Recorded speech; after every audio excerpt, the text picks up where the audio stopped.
So before we begin the review, I just want to say that the reason the picture is what it is because a couple of months ago, Geekdom had to, or rather maybe a year ago, Geekdom stopped using screenshots in his review because of copyright reasons. And to kind of circumvent that, I've actually drawn that picture. So I'm immune. So this is a different kind of video. I haven't reviewed any of the other chapters of the manga up to this point. And that's because it always was just this thing where I was like, well, it's didn't cover from the beginning, I'll just leave it alone. And after a while, started observing the Moro arc. But I wasn't that impressed with it. I thought it had potential, it could get off the ground maybe at some point, but I just felt it was too early in, and I was already getting the sort of negative position I a lot of times tend to have with modern Dragon Ball content.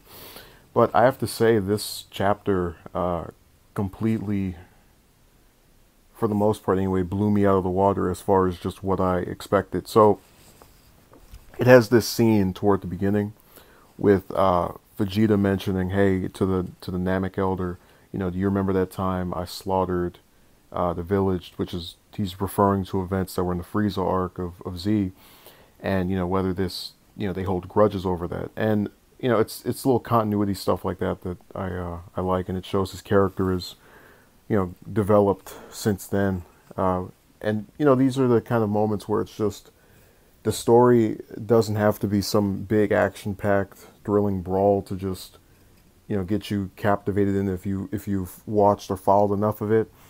But I also really, and you can already see by that picture right there, which is a homage to my favorite scene in the chapter, which is everything after Boo shows up. But before that, you have Moro going around, and I criticized another chapter. I'm forgetting if it was 50, if it was 50, if it was 45 or 46, but I'm pretty sure it was one of those two where it said that in 3 days after it passed since Moro knocked out Goku and Vegeta, and in that time he wasn't able to find the Dragon Balls, and I thought because they're established with the exception of the Ascended Super Saiyan form, all these different characters as they get stronger increase in speed.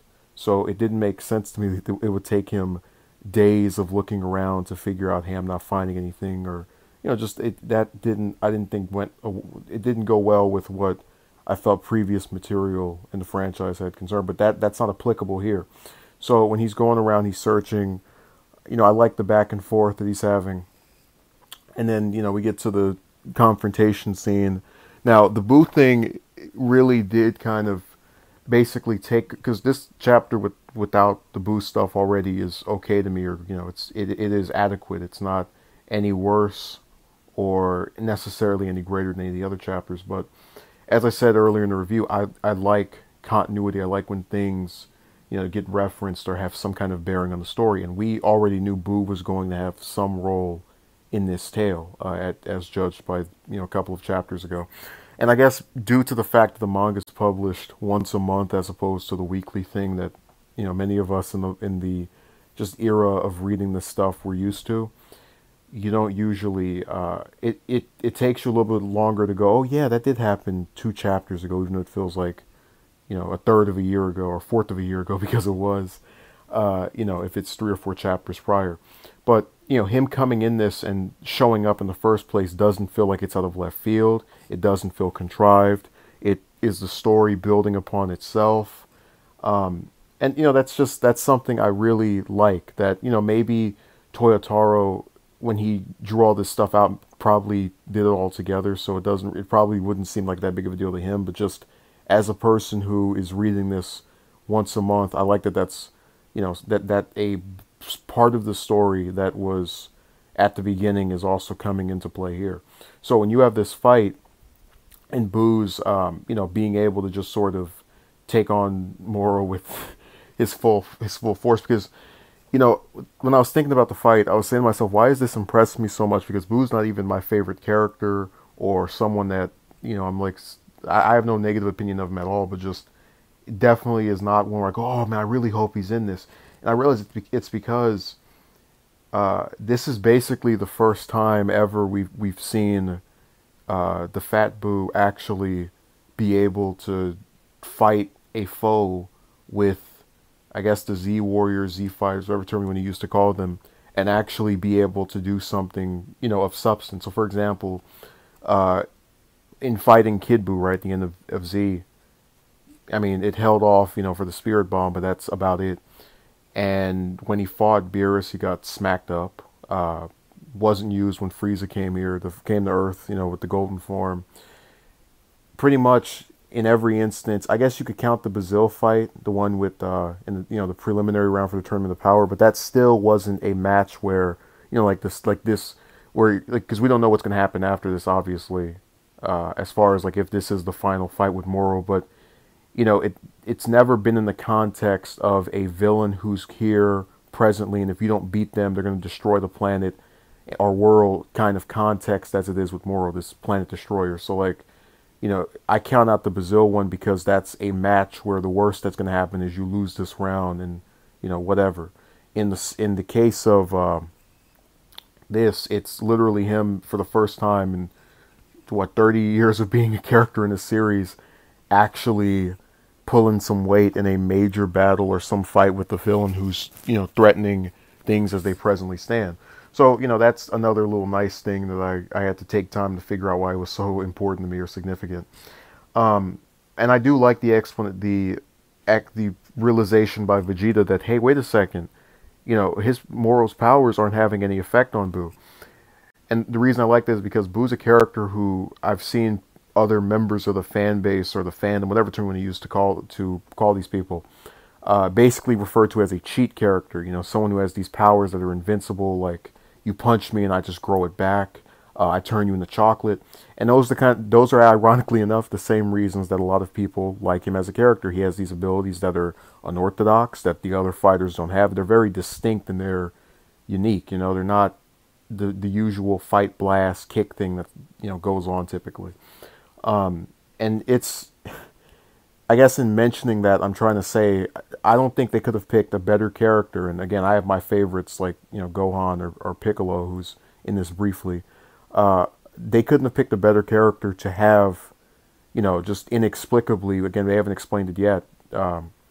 Not to their detriment because they can still do it at some point. But they couldn't have picked a better character who already existed in the mythos that's from Universe 7, so, on hand, you have to go out of Universe to find them, to, for whatever reason, be resistant to Moro's powers. And, it's just the fact that it still fits into the lore, like, oh, we're not going back to Earth just to pick up this random person, it's the person they kidnapped, they have out in space, yada, yada, yada. It all goes together in this nice manner, man. It's just, I'm sorry, every time I see something where the storytelling is like just goes together in modern Dragon Ball, it's so nice. Like basically everything after Super, I just lower my expectations on. And I do think one of the benefits of that is we get stuff like this where I actually say, wow, I like that. And, I don't really have any complaints with the chapter itself. Although I will say, based on the end of this, because Buu is beating, like, you know how this series works. You can't just have the character come in there and just start smacking the villain around and something doesn't inexplicably change or just completely just shift around the next time in the next chapter. So I'm guaranteeing you that Moro's either going to find some way to get away from him, escape, or maybe his friend, whose name is escaping me right now, will come in there and swoop him up. But I don't buy that this is the end of it. I don't buy that Buu is the ultimate victor. And I guess part of me is glad in a way because I do want this arc to go on longer just so we can see more about this character and, how his interactions are with the heroes.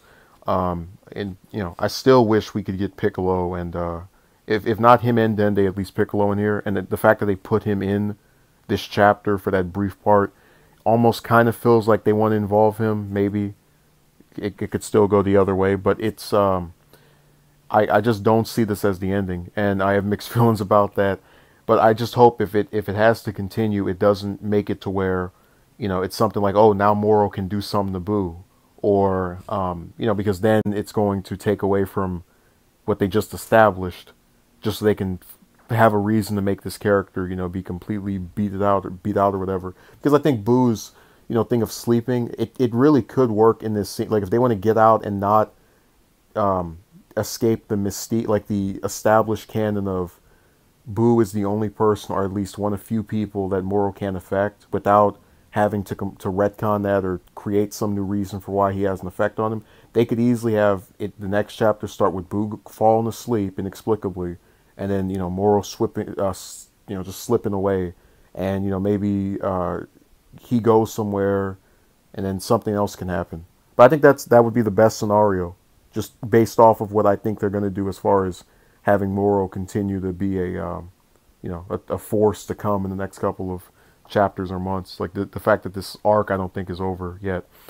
But yeah, in conclusion, I thought it was great. I have not been this is probably my favorite chapter of the arc, which already was a fairly interesting story. I just don't and this again is not anything bad about this chapter in particular.